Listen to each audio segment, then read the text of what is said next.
నమస్కారం JP news కు స్వాగతం. మాదక ద్రవ్యాల అక్రమ రవాణా నియంత్రణలో భాగంగా ఆదివారం ఉదయం తిరుపతి జిల్లా వెంకటగిరి సర్కిల్ ఇన్స్పెక్టర్ ఏవి రమణ వెంకటగిరి పిఎస్ పరిధిలోని ఎన్టీఆర్ కాలనీ క్రాస్ రోడ్ తదితర ప్రాంతాలలో వెంకటగిరి, డక్కిలి, బాలయ్యపల్లి ఎస్ఐలు సిబ్బందితో కలిసి కార్డన్ సెర్చ్ నిర్వహించారు. ఈ సందర్భంగా సీఐ ఏవి రమణ మాట్లాడుతూ కార్డన్ సెర్చ్ నిర్వహణలో భాగంగా 6 వాహనాలను సీజ్ చేయడం జరిగిందని అన్నారు. పాన్, గుట్కా, గంజాయి వంటి మాదక ద్రవ్యాలు అక్రమ రవాణా జరిగితే కఠిన చర్యలు ఉంటాయని హెచ్చరించారు. ఈ దాడులు నిరంతరం కొనసాగుతాయని తెలియజేశారు. ఈ కార్యక్రమంలో ఎస్ఐలు గోపి, సుధాకర్, ఏఎస్ఐ రమణయ్య సిబ్బంది పాల్గొన్నారు.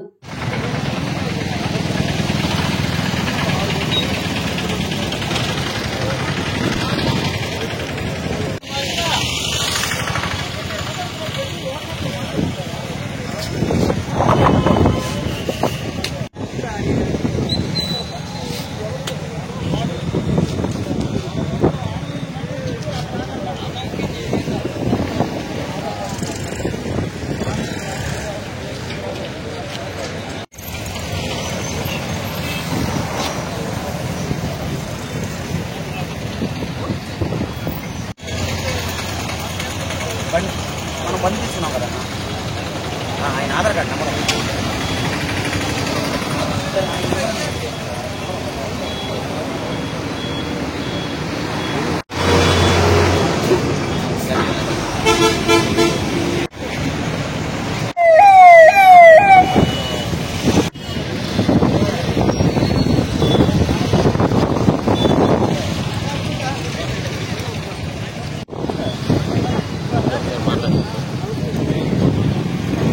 ఏవి రమణ సిఐని, వెంకటగిరి సిఐని.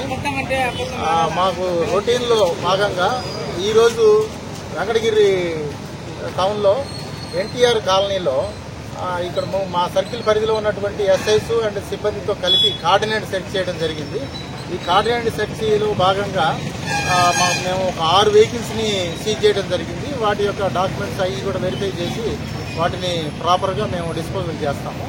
ఇది ఏంటంటే ఇవి రెగ్యులర్గా ఈ గాంజా కానీ లేకపోతే ఏదైనా అన్సోషల్ యాక్టివిటీస్ ఏమన్నా జరుగుతూ ఉంటాయి కాబట్టి వాటి మీద నిఘా పెట్టడంలో భాగంగానే ఇవన్నీ కూడా రెగ్యులర్ ప్రాక్టీస్లో భాగంగానే ఈరోజు చెకింగ్ చేయడం జరిగింది. ఇది కొనసాగుతుందండి, కంటిన్యూ చేస్తూ ఉంటాం రెగ్యులర్గా.